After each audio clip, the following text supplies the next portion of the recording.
السلام علیکم میرے پاکستانیوں. بتوں سے تجھ کو امید دی، خدا سے نا امید دی. بتوں سے تجھ کو امید دی، خدا سے نا امید دی. مجھے بتا تو صحیح اور کافری کیا. یار یہ علامہ اقبال کا شعر ہے. اس میں علامہ اقبال یہی بیان کر رہے ہیں کہ یار آپ لوگ مسلمان ہو، دعوے دار بنتے ہو کہ ہم مسلمان ہیں، اور امیدیں لگائی ہوئی ہیں یہ دنیا کے جو خدا بنے بیٹھے ہیں، یہ دنیا کے فرعونوں کے ساتھ آپ کی مطابقت قائم ہے، ان کے ساتھ چلنا چاہتے ہو، ان کو سمجھتے ہو کہ یہ طاقت کا منبع ہے. تو زندگیاں تو ایسے نہیں نہ گزریں گی یار. یہ تو پھر وہی بات ہے، یہاں تو اپنا دین بدل لیں ہم تو پھر کھلی ہمیں اجازت ہے، ہم جدھر مرضی چلے جائیں. لیکن جب تک ہم مسلمان ہیں، ہمارا ضمیر یہ کیسے گوارا کر سکتا ہے کہ ہم اللہ تعالیٰ کی وحدانیت، اللہ تعالیٰ کی سپریم لیڈرشپ کو چھوڑ کر ہم یہ دنیا جو خود محتاج ہے اللہ کی، اس کے پیچھے چلیں. ہم تو کلمہ گو ہیں، ہم تو عقیدہ یہ رکھتے ہیں، ہمارا تو ایمان ہی یہ ہے کہ اللہ تعالیٰ اقتدار اعلیٰ کا تصور اگر ہے نا تو وہ اللہ تعالیٰ کی ذات ہے. ہم نے پڑھا بھی ہے یہ اسلام میں اقتدار اعلیٰ کا تصور اللہ تعالیٰ. اور اگر ہم ان چیزوں کو یہ سمجھنا شروع کر دیں کہ یار پتہ نہیں وہ سچ ہے کہ نہیں ہے، ہم یہی سمجھ رہے ہیں بادشاہو اللہ تعالیٰ پہ ہمیں ایمان ہی اتنا سا رہ گیا ہے کہ یار پتہ نہیں یہ سارے انجوائے کر رہے ہیں اور ہم پس رہے ہیں. یار اللہ تعالیٰ قرآن مجید میں ہمیں یہی تو بتاتا ہے کہ میں نے نشانیاں رکھی ہیں جگہ جگہ اس پوری کائنات میں، اور اگر اس پر غور کرو، اگر یہ نظر آئیں گی تو تم لوگ مجھے ہی پاؤ گے، میری طرف ہی آؤ گے. اور وہ نشانیاں وہ لوگ نوٹ کریں گے جو عقل رکھتے ہیں. عقل تو سب رکھتے ہیں. اللہ تعالیٰ نے کیوں کہا کہ جو عقل رکھتے ہیں؟ بیکاز کہ عقل استعمال جو کرے گا، جس کو اس پر یقین ہوگا کہ میں عقل مند ہوں، اللہ نے مجھے باشعور بنایا ہے، اللہ تعالیٰ نے مجھے سوچنے سمجھنے کی صلاحیت عطا کی ہے، تو سوچیں آپ. اللہ کہتا ہے میری طرف ہی آؤ گے، مجھ پر ہی یقین محکم ہوگا، مجھ پر ہی توکل کرو گے. لیکن یہ سارا ایک ایسا نظام ہے، یہ ایسا ایک سمجھیں کہ چکر ہے کہ جس میں سب سے امپورٹنٹ چیز یہ ہے کہ اپنا شعور استعمال کریں. کب تک ہم امریکہ کی غلامی کرتے رہیں گے؟ کب تک یورپ کی غلامی ہوگی؟ ہمارے حکمران ہمیں یہ درس دینے لگ گئے ہیں کہ یار ان کے بغیر تو زندگی نہیں چلے گی. ہم اللہ تعالیٰ کے ماننے والے ہیں، ہم مسلمان ہیں. ہمارا جو رہنما ہے وہ نبی اکرم صلی اللہ علیہ وآلہ وسلم کی ذات اقدس، ان کی حیات طیبہ پر چلنا ہمارے لیے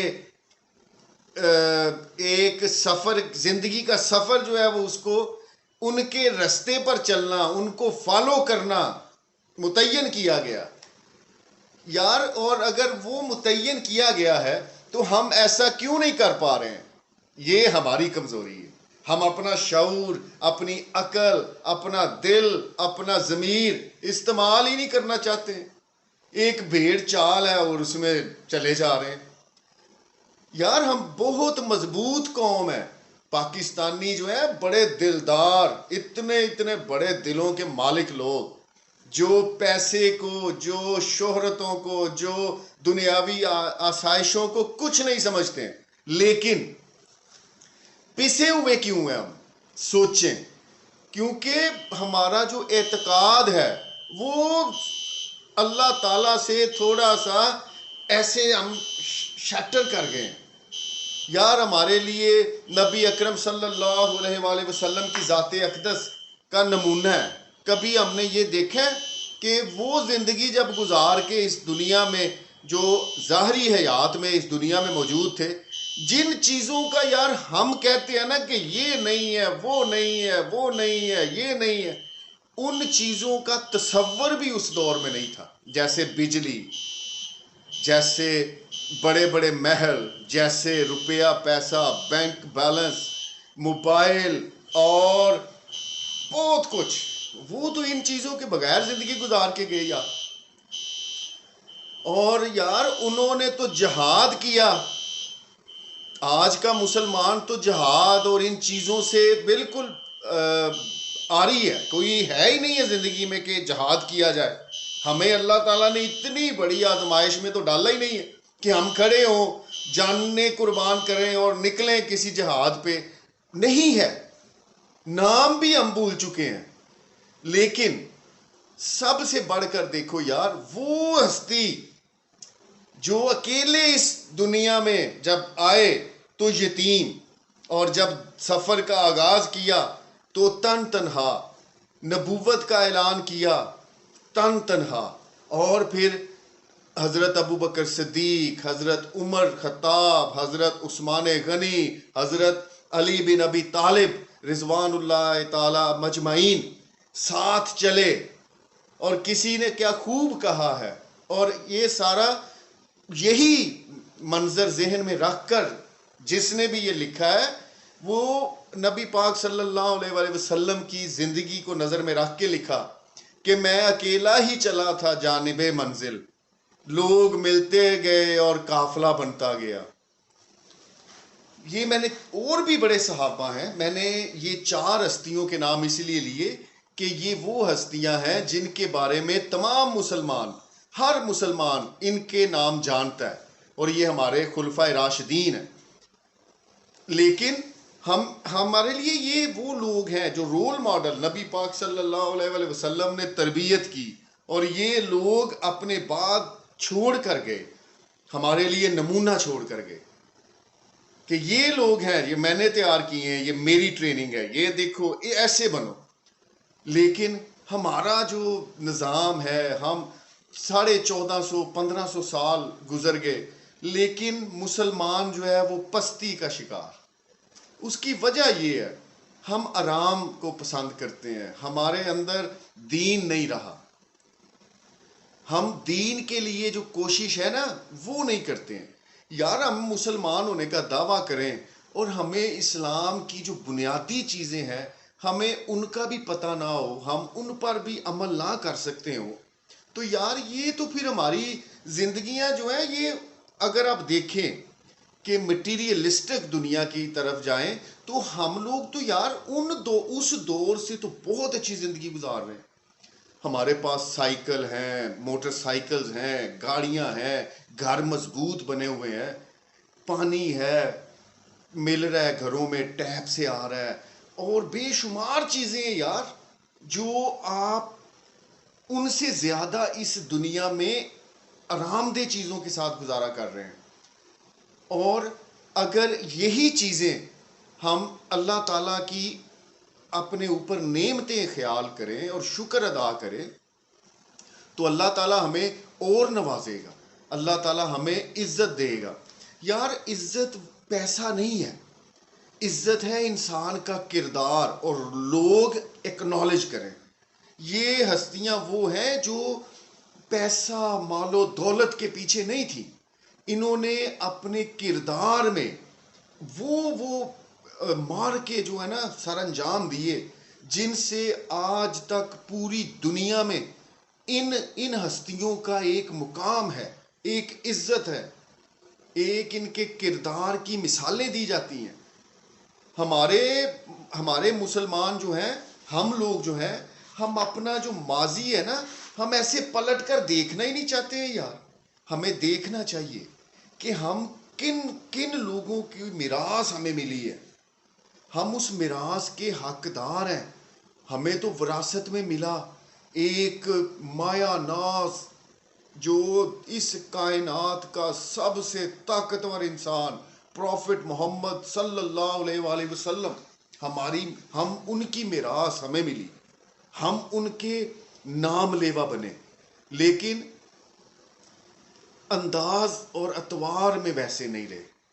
ہم زندگیوں کی خوشیوں اور زندگی کی لالچ میں ہم اتنے غرق ہوتے گئے کہ آج ہم ان کا نام بھی جو ہے نا وہ بھی بس چونکہ مسلمان ہے، خمیر ہمارا مسلمان ہے تو ہم نام بھی اس لیے لیتے ہیں کہ ہم مسلمان ہیں، لیکن اصل میں تو ہمیں فالو کرنا ہے، ہمیں ان کی زندگی سے سبق سیکھنا ہے۔ ہمارا جو نظام ہے ایک وضع کردہ نظام ہے، ہمارے پاس سلیبس ہے قرآن مجید جس کو ہم نے پڑھنا ہے، اور آپ اس بات سے ایگری کریں گے ہمارے پاکستان میں ہماری زبان عربی نہیں ہے۔ مجھے آپ بتائیں کتنے لوگ ہیں جو قرآن مجید کو ترجمے کے ساتھ پڑھتے ہیں؟ میرے خیال میں 10 15 20% ہوں گے یار، باقی تو ہم قرآن مجید عربی میں پڑھتے ہیں، سمجھ نہیں آتا ہے لیکن ہم پڑھتے ہیں۔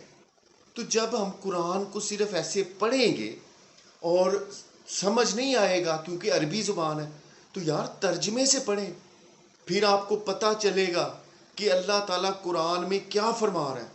جن چیزوں کے لیے ہم ڈپریس ہو رہے ہیں نا، ہم بڑے ڈپریشن میں جاتے ہیں، ان چیزوں کا تو یار اللہ تعالیٰ کہتا ہے تصور بھی نہ کرو کہ تم خود پالو گے، میں دوں گا۔ اللہ تعالیٰ کہتا ہے یہ زمین و آسمان میری میراث ہیں، میں مالک ہوں۔ تو ہم چاہتے ہیں کہ ہم سمجھتے ہیں ہم مالک ہیں۔ یار کبھی سوچیں آپ، ایک بندہ مجھے ملا، بڑا نیک اور پرہیزگار، بڑا دیدہ شناس آدمی، یار اس کی بات مجھے بڑی اچھی لگی۔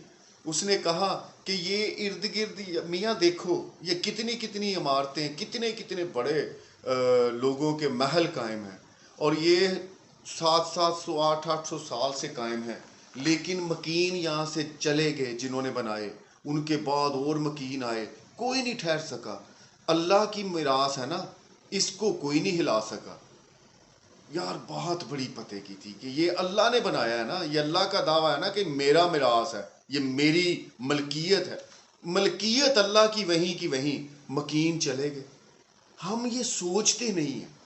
ہمارا نظام جو ہے اس کو اللہ تعالیٰ نے وضع کیا ہے، ہمیں حکمران کی پہچان بتائی گئی، ہمیں بتایا گیا کہ قومیں وہی چلیں گی، قوموں کی تقدیریں میں انہی کی بدلتا ہوں جو اٹھتی ہیں، کھڑی ہوتی ہیں اپنے نسب العین پہ، اپنی بنیاد پر۔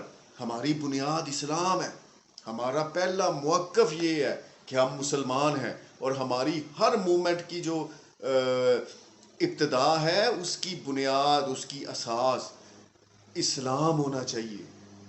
ہمیں یہ موبائل دے دیے گئے، ان ملکوں میں اتنے مہنگے، ان ملکوں میں انٹرنیٹ اتنا مہنگا، ہمارا ملک جو اتنا غریب ہے وہاں پہ موبائل جو ہے وہ بڑے سستے 5 ہزار روپے کا ڈبہ پیک موبائل مل رہا ہے، انٹرنیٹ کی سہولت 200 300 روپوں میں پیکج مل رہے ہیں۔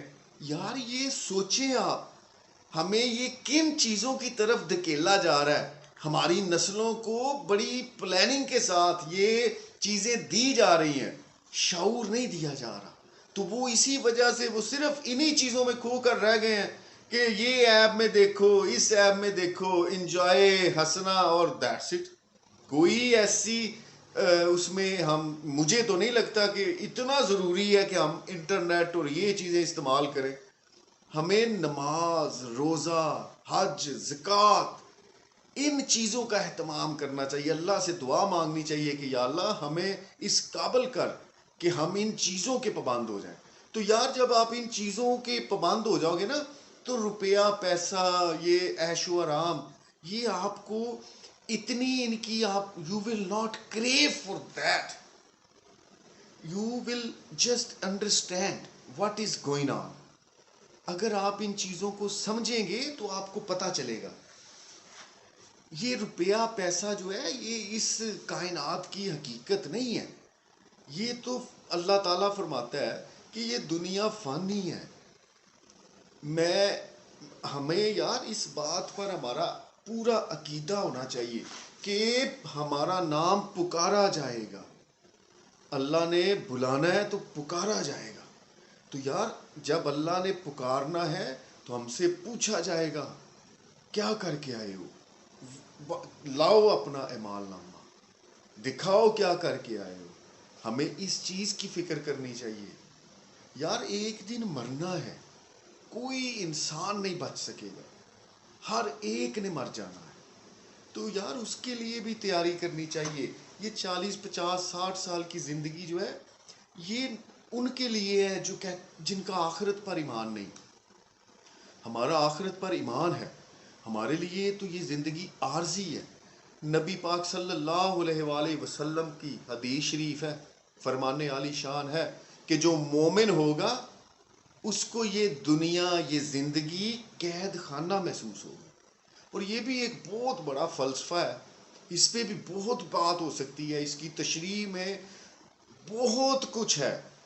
لیکن آپ اس حدیث کو خود سمجھیں، جو سمجھ آتا ہے وہی صحیح ہے کہ اس دنیا کو مومن ایک قید خانہ محسوس کرے گا. اور باقی انشاءاللہ آپ سے پھر رابطہ کریں گے. اور اگر میری ویڈیو پسند آتی ہے تو پلیز سبسکرائب کر دیں، لائک کر دیں. السلام علیکم.